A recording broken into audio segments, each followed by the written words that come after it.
It is a choice for me to rise up, to put my shoulders back, and to set my face like flint. That is a choice. There is a smile. That is a choice.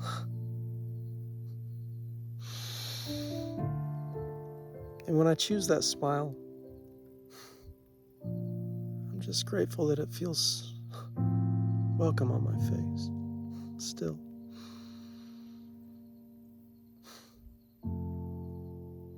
Just even the slightest hint of it. There's a levity, there's a light, there's a lightness that comes when we're capable of laughing in the midst of our defeat. Can we find that? I believe that is the way. Rule number 62, some people say, stop taking yourself so damn seriously. People used to say, Trav, don't take it personally. And I was like, what the fuck other way is there to take it? That was literally my response for years. I was so completely identified with my thoughts and with my emotions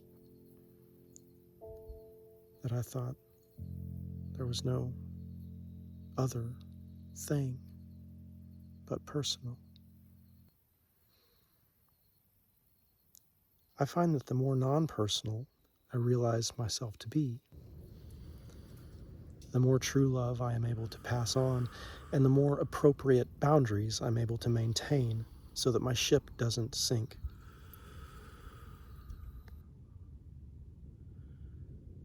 I suppose that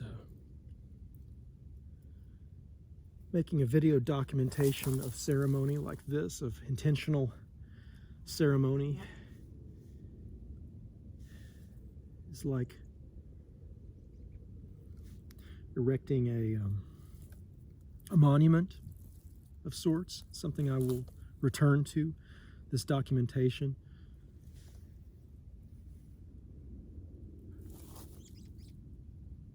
I thank all my ancestors, all our ancestors, all those who brought us to this place, who on whose shoulders we stand. Wisdom, courage, strength, generosity, discipline. I thank the one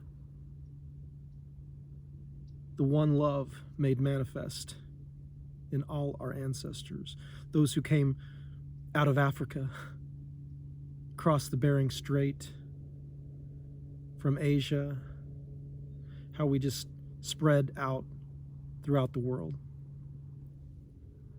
Great courage, great strength.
We can't unlearn how to fly,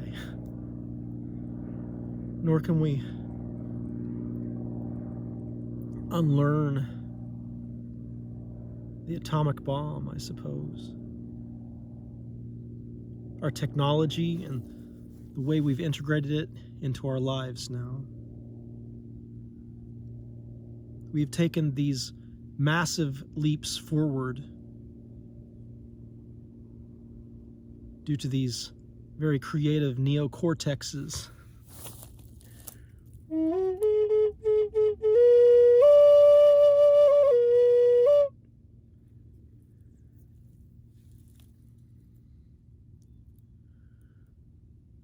And we must move forward with wisdom. We all know this now. There has been a lack of wisdom. There's been a lack of understanding in our progression, yes? And this must be undone first in ourselves, yes? And then we integrate the flying again.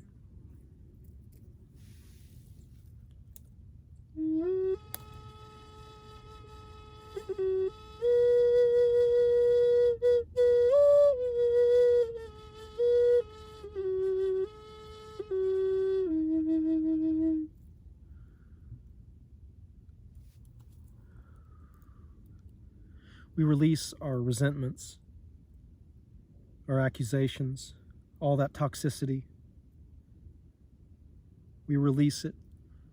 We realize, yes, there must be some kind of revolution, and yet violence,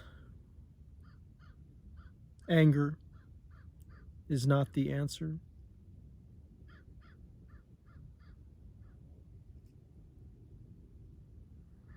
In 1995, Timothy McVeigh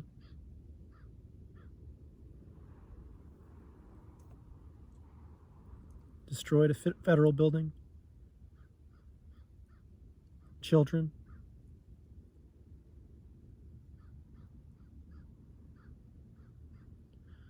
He was protesting the FBI's heavy-handed, murderous approach at Ruby Ridge.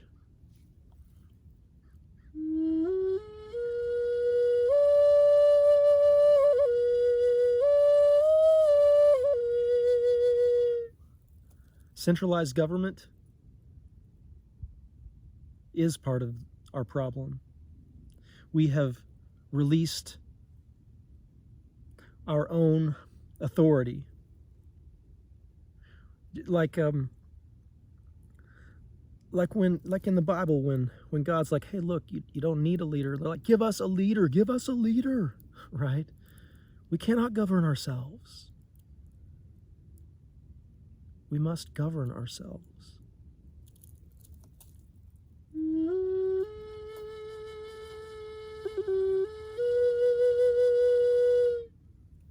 That is what government is, you might say. It's an attempt to govern ourselves, yes. It's an attempt to control ourselves through the use of rules, ones and zeros, rights and wrongs, do's and don'ts. And historically speaking, that is the first attempt that we always make to control ourselves. Much like Krishnamurti was saying, we have to judge things right or wrong. Yet, this is the state of consciousness, this binary, this cause and effect world from which all our most recent problems have arisen. And therefore, we cannot solve those problems in that same state of consciousness.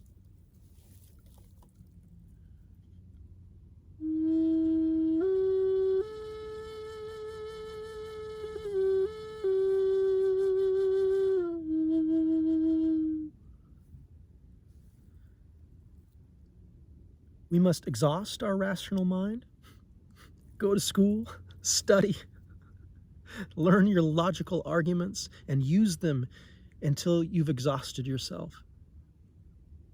Understand how silly logic is in the end, and how useful it is also.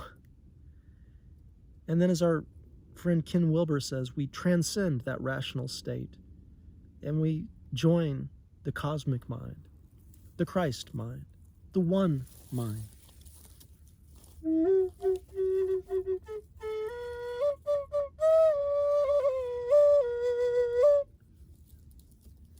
We see our ancestors, we see our descendants, we understand the fleeting nature of our individual existence. We are humbled as this individual manifestation, this particulate, this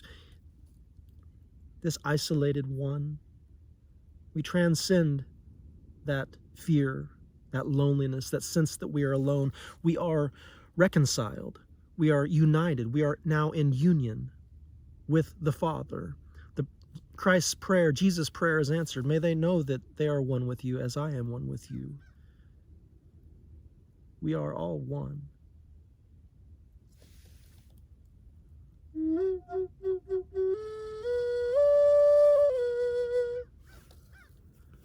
Thich Nhat Hanh, Pema, Krishnamurti, Hafiz,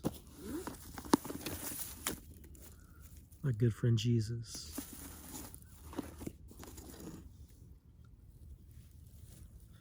The one who manifested himself as Savior to this particular manifestation of consciousness.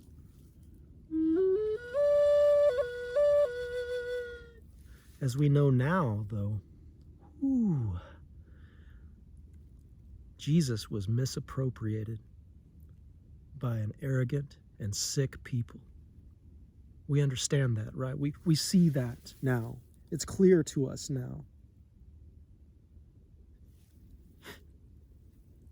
And in the name of the one we have called Jesus, that we tore families apart and crushed indigenous culture, right? This is common knowledge now. So one might find oneself asking, well, what do I do about this? And so we become educated. We begin to understand so many forms of progression, of oppression